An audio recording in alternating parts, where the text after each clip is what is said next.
Doctor Sachin Raj అత్యాధునిక world class physiotherapy treatment తో అన్ని రకాల నొప్పులకు శాశ్వత పరిష్కారం. నమస్తే రమగారు. నమస్తే జయ. రమగారు, బంగారం దాని స్వచ్ఛత, దీని మీద రకరకాల అనుమానాలు ఉంటాయండి. రకరకాల యాడ్స్ చూస్తూ ఉంటాం. ఒక ఆయన వచ్చేసి బంగారం డబ్బులు ఎవరికి ఊరికే రావు అని చెప్పేస్తూ ఉంటాడు ఒక ఆయన.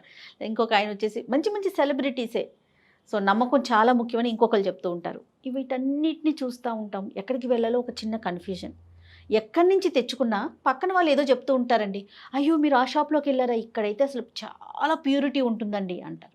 దీనికి వచ్చేసరికి రకరకాల ప్రశ్నలు అండి. అసలు ఏది నాణ్యత మనకి ఎలా తెలుస్తుంది? ఆర్నమెంట్ విషయంలో ఇది నాణ్యంగా ఉంది, దీంట్లో గోల్డ్ పర్సంటేజ్ అనేది ఎక్కువ ఉంది అనేది తెలియదు కదా. హాల్ మార్క్స్ అని 916 అని ఇప్పుడు గవర్నమెంట్ ప్రతి చోట ప్రతి బంగారానికి హాల్ మార్క్ ఇవ్వాలి అనేసి పెట్టేసింది. చిన్న చితక షాపుల్లో కూడా డెఫినెట్గా హాల్ మార్క్ సింబల్ అనేది చూసుకోమంటోంది. అయినా కూడా అనుమానాలే కదా. భారతదేశాన్ని బంగారమే పాలిస్తుంది ఇప్పుడు. అవును, బంగారము ఎలా అంటే ఇప్పుడు మన అవసరంగాను మన స్టేటస్ సింబల్ గాను బంగారం పట్ల భ్రమ పెరిగే రకంగాను తయారైంది. అది ఒక ప్రాపర్టీ కింద భావిస్తున్నాం. తరతరాల నుంచి బంగారు ఆభరణాలు వేసుకుంటూనే ఉన్నాం. ఎప్పుడు కూడా మదుపు పెట్టడానికి బంగారం ఒక మంచి సాధనంగా. ఆడపిల్లలకి బంగారం పెడితే రేపొద్దున ఏదైనా ఇబ్బంది వస్తే బంగారం అమ్ముకుంటారు. అవును, బట్టలకు పెట్టకూడదు, బంగారాన్ని పెట్టండి అనేవాళ్ళు, బట్టలకు పెట్టద్దని. మా చిన్నప్పుడు కూడా ఉండేవి అలాంటి సిద్ధాంతాలే. అప్పుడు ఏం చేసేవాళ్ళం, మనకి ఇన్ని షాపులా, ఇంత అడ్వర్టైజ్మెంటా, ఈ వ్యవహారం మీడియా వ్యవహారాలు లేవు కదా. మనం ఒక్క కంసాల దగ్గర చేయించింది ఇంకోటి గీటు పెట్టి ఇదంత క్వాలిటీ లేదనేవాళ్ళు. ప్రతి వస్తువు కాల్చి మేలిమి తీయటం, అందులో ఇంచి కాల్చి మేలిమి తీస్తే మేలిమి ఎంతో రాదు. అంటే 24 క్యారెట్స్ ప్యూర్ గోల్డ్ తీస్తే ఆ పైన కలిపిన నల్లదంతా తీసేసేవాళ్ళు. మేలిమి తీసి మళ్ళీ దాన్ని కొంచెం కలిపి మళ్ళీ కొంచెం చేసేవాళ్ళు. బంగారం సహజంగా మెత్తటి లోహం, వంగిపోతుంది ఈజీగా. అవును, మనం కరగబెట్టుకుంటుంటే కనిపిస్తుంది. అయితే ఈ మెత్తటి లోహానికి ఏదో కొంచెం గట్టిగా ఉండేదాన్ని కలిపి రకరకాల ఆభరణాలు చేయటం అనేది ఒక సిస్టమ్ పాతకాలం నుంచి ఉంది. ఇది వాళ్ళ కొత్తగా కనిపెట్టింది అయితే కాదు. పాతకాలం రాగి, వెండి అవి కలిపేవాళ్ళు. ఇప్పుడు కాడ్మియం అని అదొకటి వచ్చింది. జింక్ కూడా కలుపుతారు అనుకుంటా, జింక్ కూడా కలుపుతారు. అయితే ఈ కలపడంలో ఉన్న సిస్టమే మనం 916 చెప్పుకుంటాం కదా. ఇప్పుడు 24 కదా బంగారపు ప్యూరిటీ. అంటే ప్యూర్ గోల్డ్ అంటే 24 క్యారెట్స్ అంటే 99.99% ప్యూరు, కాల్చిన శుద్ధ బంగారం అని బిస్కెట్లు వస్తాయి. అవును, ఈ బిస్కెట్కి కొంత మామూలు కలిపితే వస్తువు వస్తుంది. ఈ ప్యూర్ గోల్డ్ తోటి వస్తువులు రావు. అవును, ఆర్నమెంట్స్ రావు, ఆభరణాలు రావు. ప్యూర్ గోల్డ్ ముద్దల్లాగా శుద్ధల్లాగా బిస్కెట్లలాగానే ఉంటుంది. కడ్డీల రూపంలో కూడా పోసుకుంటారు. అవును, దీన్ని ఏం చేస్తారు, మనకు కావాల్సినంత ముక్క తీసుకుని దానికి 916 అంటే ఇప్పుడు 91.6 ప్యూర్ గోల్డ్ అయితే 8.4 దానికి వెండి కానీ రాగి కానీ కాడ్మియం కానీ ఏదైనా ఒకటి కలిపి దాన్ని 22 క్యారెట్స్ అంటారు. అవును, 916 ఇది. దీంట్లో ఈ కాడ్మియం కేడియం అంటాం దాన్ని, మనం కాడ్మియం కలిపింది. కొంచెం ఏదో చిన్న ఒకటి రెండు గీతల్లో తేడాలు వస్తాయి. కానీ ఇదేంటంటే మన ప్యూర్ గోల్డ్ రేటు వేరు, ఇది కలిపిన దాని రేటు వేరు. 22 క్యారెట్లు చేస్తారు, 24 క్యారెట్లు దాన్ని 22 క్యారెట్లు చేస్తారు. ఇది ఆభరణాల తయారీ బంగారం అనమాట. ఓకే, ప్యూరిటీ తగ్గిపోతుంది. ఇప్పుడు ప్యూర్ గోల్డ్ కొనుక్కుంటావు నువ్వు 24 క్యారెట్లది, దాన్ని మెళ్ళ పెట్టుకోలేం కదా. అది ఇంట్లో దాచుకోవడానికి రేపు ఎప్పుడో ఫ్యూచర్లో చేయటానికి. కానీ మనం బంగారం ఎక్కడ పెడితే అక్కడ తీసుకెళ్ళి అమ్మలేం. అవును, దానికి పేపర్లు కావాలి. ఇప్పుడు బిల్లింగ్, దాని మీద ట్యాక్సేషన్ బొచ్చడు ఉన్నాయి, బోల్డ్ రకాలు చాలా ఉన్నాయి కదా. అవును, అయితే కొనుక్కోవచ్చు, మనం షాప్లో కొనుక్కుని మనం కంసాల దగ్గర ఎక్కడో చేయించుకుంటాం. క్రమంగా ఎలా అయిందంటే షాపులు బాగా విపరీతంగా జ్యువెలరీ షాప్స్ వచ్చేసరికి ఎవరి ప్రచారం వాళ్ళది కాదు రమ్మగారు. ఇదివరకు మనకి ఫ్యామిలీ డాక్టర్ ఎలా ఉండేవారో ఫ్యామిలీ కంసాలు ఉండేవారు. ఏ వస్తువు కావాలన్నా మనకి అక్కడే ఆఖరికి పట్టీల దగ్గర నుంచి కాలు పట్టీలు మట్టెల దగ్గర నుంచి అతని దగ్గరికే వెళ్ళి చేయించుకునేవాళ్ళు. అతన్ని నమ్మేవాళ్ళు. మళ్ళీ మనం వస్తువు చేయించుకునేటప్పుడు అతని దగ్గరికే వెళ్ళేవాళ్ళు, ఇచ్చేవాళ్ళు. ఇస్తే ఒక వస్తువు అమ్మ ఇందులో కొంచెం కాస్త ఏమైనా ఎక్కువ కలిపితే కానీ ఈ వస్తువుని మనం రాళ్ళు అవి స్టడ్డింగ్ అడిగాము. స్టడ్స్ ఎక్కువ రాళ్ళు పెట్టాలి. రాళ్ళ వస్తువు అయ్యేసరికల్లా ప్యూరిటీ తగ్గించాలి. ఈ వస్తువును పట్టుకోవటానికి కాస్త గట్టి చేయాలి దాన్ని. అవును. అంచేత రాళ్ళ వస్తువులో తరుగు అవి పోతాయి ఎక్కువగా. మళ్ళీ తరుగు పోవటం అనే దాని మీద కూడా బోల్డ్ అనే సమస్యలు ఉంటాయి. బంగారాన్ని ఒక వస్తువుగా మార్చాలంటే దాన్ని బాగా కాల్చాలి, కొట్టాలి, సాగదీయాలి, పదే పదే కాల్చి నీళ్ళలో వేసి అలా చేస్తారు. చేసేటప్పుడు కొంత రద్దు పోతుంది, కొంత రద్దు తప్పదు. ఈ రద్దు ఏంటి చేస్తారంటే 8% నుంచి మొదలుపెట్టి 22% దాకా పోతుంది ఒక్కొక్క వస్తువుని బట్టి. ఓకే. మన వినియోగదారుడికి యూజ్ అవ్వదు. అలాగని షాపుల వాళ్ళకు కూడా, అంటే ఎవరైతే పనిచేస్తారో వాళ్ళకు కూడా పెద్దగా యూజ్ కాదని చెప్తున్నారు. కాకపోతే ఈ బంగారం కడిగిన నీళ్లు అవి ప్రవహించే మట్టిని ఎప్పటికప్పుడు క్లీన్ చేస్తారట. క్లీన్ చేసి సంవత్సరానికి ఒకసారి కొంత బంగారాన్ని అటైన్ చేస్తారు. అది ఎంత మటుకు చేస్తారో తెలీదు. మనం రాళ్ళకి వాటికి వీటికి వెళ్ళిన కొందికి ప్యూరిటీ తగ్గుతుంది. అవును. మనకి రిటర్న్ బ్యాక్ వచ్చేది కూడా తగ్గిపోతుంది. అసలు మార్చుకుంటే వస్తువు మార్చాము అంటే లాస్ అయినట్టే అంటారు కదండి. అంటే ఇప్పుడు చూడు, మనం ఓ బంగారపు వస్తువు కొనుక్కున్నాం, 2 జతలు గాజులు కొన్నామనుకో 50 గ్రాములు పెట్టి. 50 గ్రాముల వస్తువుకి అతను వాళ్ళు ఏం చేస్తారు, గ్రాముకి ఇంతని తరుగు, గ్రాముకి ఇంతని మజూరీ వేస్తారు. మజూరీ తరుగు ఈ వస్తువు మీద ఎక్స్ట్రా పడతాయి, బంగారపు రేటు మీద ఇవి 2 ఎక్స్ట్రా పడతాయి. మనం మళ్ళీ వస్తువు మార్చినప్పుడు ట్యాక్స్ చెప్పలేదు రమ్మగారు, జిఎస్టీ, ఇంకొకటి కూడా, ఇంకో ఎస్టీ కూడా ఏదో ఉంది. అవును, నిన్న బిల్లో చూసా, మర్చిపోయాను పేరు. 2 రకాల ట్యాక్సులు పడతాయి మనకి. మళ్ళీ మనం వస్తువు మార్చినప్పుడు మనం ఏ షాప్లో కొన్నామో ఆ షాపులోనే మారుస్తాం అనుకుందాం.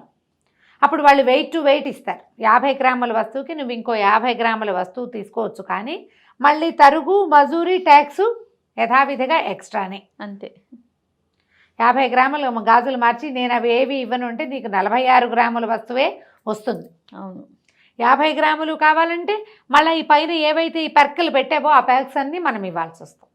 ఇప్పుడు ఇదే కనుక మనం ఒక బంగారు ఆభరణాల తయారీ దారి దగ్గర కంసాలి, మనకు తెలిసిన ఆయన ఆచార్య గారు, మనకు ఎప్పటి నుంచో తెలుసు, అక్కడ చేయించామనుకో, ఈ బుట్టలు వాటిలలో ఏంటంటే ప్యూరిటీ ఉండదు, నాన్ కేడియం ఉంటుంది. నాన్ కేడియము ఏముండదు, ప్యూరిటీ బాగా తగ్గిపోతుంది. అది తీసుకెళ్ళి మనం బంగారపు షాప్లో, ఈ జ్యువెలరీ షాప్కి వెళ్ళామనుకో, పాత బంగారానికి రేటు తక్కువ, ఇది కొట్టేసి ఇది పనికిరాదని చెప్తారు. ప్యూరిటీ లేదనేస్తారు. లేదంటారు. లేదని రేటు చాలా తక్కువ వస్తుంది. మనం కొనపోతే కొరివి, అమ్మపోతే అడివి. అంతే. అవును. అందుకని మేమేమనుకుంటాం, నా ఐడియా, పాత బంగారాలు అవి మార్చకూడదు. ఓ వస్తువు చేయించావా, పెట్టుకున్న నాళ్ళు పెట్టుకో, పక్కన పెట్టుకో, కొనుక్కోదలుచుకుంటే కొత్తవి కొనుక్కో. అవును, పాతది మార్చి మాత్రం కొనకూడదు. మార్చుకుంటే మనకి నష్టపోయేదే తప్ప కనీసం వస్తు రూపంగా కూడా మన దగ్గర వస్తువులు ఉండవు.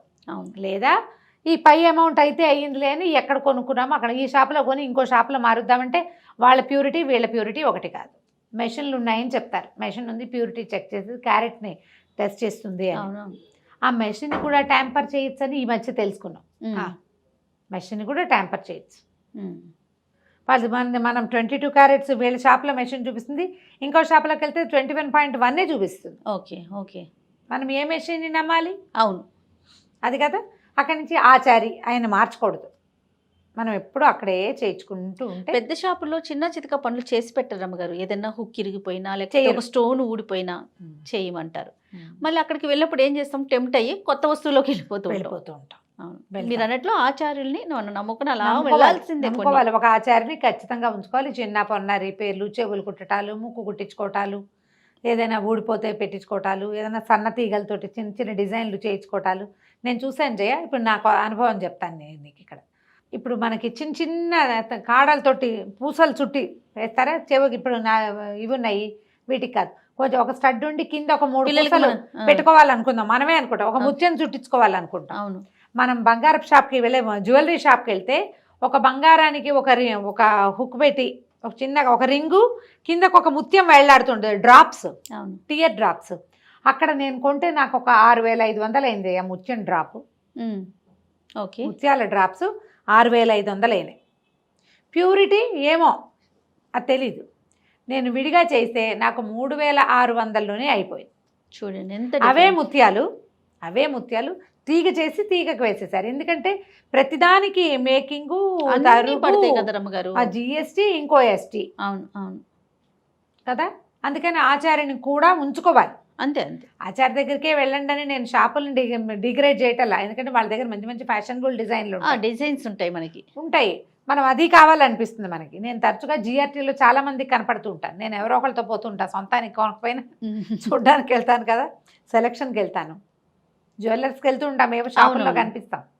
ఇలా వెళ్ళినా కూడా మనకంటూ ఒక ప్రత్యేకంగా ఒక ఆచారి ఉండటమే ఈ రిపేర్లకి, వాటికి సన్నగా నల్ల పూసలు చుట్టించుకోవడానికి, ఏమైనా ఫ్యాన్సీ పూసలు తీసుకుంటాం, వాటికి ఏదైనా చిన్న చిన్నవి పనులు చేయించుకోవడానికి. ఇప్పుడు లో వెయిట్, లెస్ వెయిట్లో వస్తువులు తయారీదారులు కూడా వచ్చారు. మనకి బంగారం సరదా, బంగారం కాంచన మృగం, మనని ఆసక్తి కొలిపేలాగా చేస్తుంది అది. అవును, ప్రతి సంవత్సరం పండగకి ఏదో ఒక బంగారు వస్తువు కొనుక్కోవాలనుకుంటాం, ఒక కాసు అయినా కొనుక్కోవాలనుకుంటాం. కొనగలిగే వాళ్ళకి, కొనలేని వాళ్ళకు కూడా బంగారం మీద మదుపు పెడితే, అంటే ఈ ఆర్నమెంట్ మీద మదుపు పెడితే మనకి మిగులుతుందని మాత్రం అనుకోకండి. ఎందుకంటే అందులో కలిపే ఈ పదార్థాల వల్ల దాని విలువ తగ్గిపోతుంది. అవును, బంగారం ప్యూరిటీ తెలుసుకోవడం ఎలా అనే క్వశ్చన్స్ కూడా ఉంటూ ఉంటాయి. వాళ్ళు ఏం చేస్తారంటే గీట్రాయ్ మీద గీస్తారు. ఆ గీత పసుపచ్చగా పెడితే ప్యూర్, కొంచెం గీతలో రంగు మారితే అంత ప్యూర్ కాదు, గీత నల్లగా పడితే అసలు ప్యూరే కాదు. అలా తీస్తారు. గీటు రాయి అనేది ప్రతిభకి గీటు రాయి అని చూస్తాం కానీ వింటాం కదా, మనకు తెలిసిన వాక్యం అది. కాకపోతే ఇప్పుడు మెషిన్లు వచ్చినాయి కాబట్టి యాసిడ్స్ కూడా కొన్ని రకాల, నైట్రిక్ యాసిడ్ అనుకుంటే అది వేస్తే నల్లగా అయితే బంగారంలో ప్యూరిటీ తక్కువ అని చెప్తారు. మనం డైమండ్స్ అవి కొనుక్కున్నాం అనుకోండి, డైమండ్స్ స్టడ్ చేయడానికి ప్రతిసారి మనం 22 క్యారెట్స్ వాడరు, 18 క్యారెట్సే ఉంటాయి. 14 క్యారెట్స్లో డైమండ్ స్టడ్ చేసినా కూడా కనిపిస్తాయి. మా ఫ్రెండ్ ఒకరు దుబాయ్ నుంచి తెచ్చింది, మా సార్ తెచ్చి చిట్టి వైట్ స్టోన్ స్టడ్, నాకు అది 14 క్యారెట్. అది చెరిపితే అందులో ఏం రాదు, చెరపరు, అసలు చెరపడానికి కూడా ఇష్టపడరు. దాన్ని అలాగే పెట్టుకోవాలి. మనం పెట్టుకున్న నాళ్ళు పెట్టుకోవడం, తడపకుండా పెట్టుకుంటే చాలా కాలం చక్కగా అలాగే ఉంటాయి. బాగుంది, క్యూట్గా. కానీ అందులో 14% ఉంటుంది గోల్డ్, ప్యూరిటీ తక్కువ కదా. ఇప్పుడు ఈ రాళ్ళ ఆభరణాల్లో కూడా ప్యూరిటీ తక్కువ ఉండడానికి అవకాశం కనపడుతోంది. అవును, చూసుకుని కొనుక్కోవాలి. ఎక్కువగా రాళ్ళ ఆభరణాలకు వెళ్ళామనుకో, మనం మదుపుగా భావించి సరేలే పిల్లలకి రేపొద్దున ఫ్యూచర్లో అని అనుకుంటే కనుక స్టోన్ ఐటమ్స్కి వెళ్ళబోకండి. రాళ్ళ ఆభరణాలు మార్చడానికి కాదు, తరాల వెంబడి చేతులు మార్చేలాగా ఉంచుకోవాలి, పిల్లలకి వెళ్ళాలి అవి అంతే. బంగారానికి కొంచెం పర్వాలా, ఎందుకంటే ఆ వెయిట్ వస్తువైనా వస్తుంది. 22 క్యారెట్స్కి 21 క్యారెట్స్ బంగారమైనా వస్తుంది, డబ్బైనా వస్తుంది. రాళ్ళకి వాటికి వస్తువులకి రావు. మనం బైబ్యాక్లు అవి షాపుల్లో ఉన్న వాటిని బట్టి మనం ఎప్పుడైనా ఏదైనా వస్తువు కొనదలుచుకుంటే చిన్న చితగా వాటికి ఓ 25,000, 30,000, 20,000, 5,000 పెట్టుకుంటే ఏం పెద్ద ఆలోచించక్కర్లా. కానీ మనం 1,00,000 దాటి కనుక ఏదైనా వస్తువు కొనేటప్పుడు ఇది బైబ్యాక్ పాలసీ ఎలా ఉంది చూసుకొని డైమండ్స్ కూడా కొన్ని చోట్ల ఆభరణాలు 80% ఉంటుంది, వాళ్ళు 80% ఇస్తారు. అది ఆలోచించుకోవాలి కదా, ఇది ఓకేనా మనకి అనేది ఆలోచించుకుని దిగండి. డైమండ్స్ అవి ఎవరు కొనుక్కుంటున్నారంటే ఇదివరకంటే బాగా డబ్బులున్న వాళ్ళు, ఎఫర్ట్ చేయగలిగే వాళ్ళే అని. ఇప్పుడు ఎఫర్డబిలిటీ పెరిగిపోయింది. మామూలు వాళ్ళు కూడా ఏదో ఒక సందర్భంలో స్త్రీలకు డైమండ్సే ఇవ్వాలని అడ్వర్టైజ్మెంటు, ఆడవాళ్ళకి డైమండ్సే అని, డైమండ్ లాంటి గిఫ్ట్ ఇంకొకటి లేదని. కానీ ఏ డైమండ్లకి బైబ్యాక్ పాలసీలు పెద్దగా బాగుండవు. అదొకటి చూసుకోవాలి. తర్వాత డైమండ్కి వాళ్ళు ఒక కార్డు ఇస్తారు, దాని ఐడెంటిటీ, అవి మాత్రం పారేసుకోకూడదు. బంగారపు షాపుల్లో ఏదైనా కొనుక్కుంటే వస్తువు బిల్లు దాచిపెట్టండి. అవన్నీ ఒకటేలా కనబడతాయి పేర్లు, మీ గుర్తుకి మీరు రాసి పెట్టుకోండి దాని మీద. నా దగ్గర ఇంత కట్ట ఉంది జయ, మా ఇంట్లో ఏ పిల్లలతోటి నేను షాపింగ్కి వెళ్ళినా వాళ్ళవి నా దగ్గరే ఉండేలాగా పడేశారు. ఎన్ని ఉన్నాయో, ఎన్ని షాపుల బిల్స్ ఉన్నాయో నా దగ్గర ఒక ఫైల్ ఉంది. ఎవరితో వెళ్ళినా వాళ్ళ బిల్లు నేను జాగ్రత్త పెట్టడమే నాకు ఈ భయంతో. అదేలేండి. మా తోడుకోడలు కొనుక్కున్న డైమండ్స్, మాకు అవసరం శాంతి ఉంది కదా మా పెద్ద తోడుకోడలు, తను కొనుక్కున్నవన్నీ కూడా డైమండ్స్, కొంచెం డైమండ్ ఇష్టం తనకి.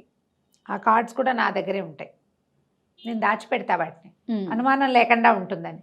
మన సొంత డైమండ్స్ అయినా దాచుకోవాలి కదా, బిల్స్ దాచుకోండి.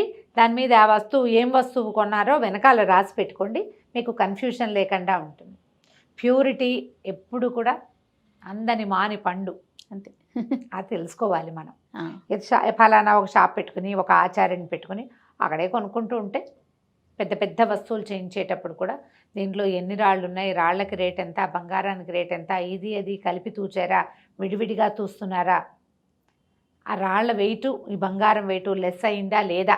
ఇప్పుడు ఒక రాళ్ళ వస్తువు కొనుక్కున్నాం, ఒక పెద్ద హారం కొన్నాం, అందులో ఒక 100 స్టోన్స్ ఉన్నాయి, స్టోన్స్తో కలిపిన వెయిట్ ఎంత, స్టోన్ లేకుండా ఎంత వెయిట్ ఉంది, స్టోన్కి ఎంత క్యారెటేజ్ ఉంది, వాటికి ఎంత రేటు వేశారు, రేపొద్దున నేను మార్చినప్పుడు నేను మళ్ళీ మారిస్తే ఈ వీటికి ఈ రాళ్ళకి డబ్బులు వస్తాయా రావా, అవన్నీ కొంచెం నిదానంగా కనుక్కుని తాపిగా ఒకళ్ళే హేస్టీగా వెళ్ళి మగవాళ్ళతో వెళ్ళి చేసేయకండి. వాళ్ళు కొంచెం బాగా ఆలోచించగలిగే ఫ్రెండ్స్ సహాయం తీసుకోండి. ఇలాంటి వాటిలలో తరచూ కొంటున్న వాళ్ళ సహాయం తీసుకోండి. ఆలోచించి వైజ్ డెసిషన్ తోటి చేయండి. బంగారం కొనుక్కునేటప్పుడు చిన్న చితకా వాటికి ఇయర్ రింగ్స్కి ఉంగరాలకి ఎక్కర్ల, పెద్ద వస్తువు అనగానే బాగా ఆలోచించాలి. దాని మీద స్టెప్ వేస్తే సరిపోతుంది. తప్పకుండా రమ్మగారు. నమస్తే. నమస్తే.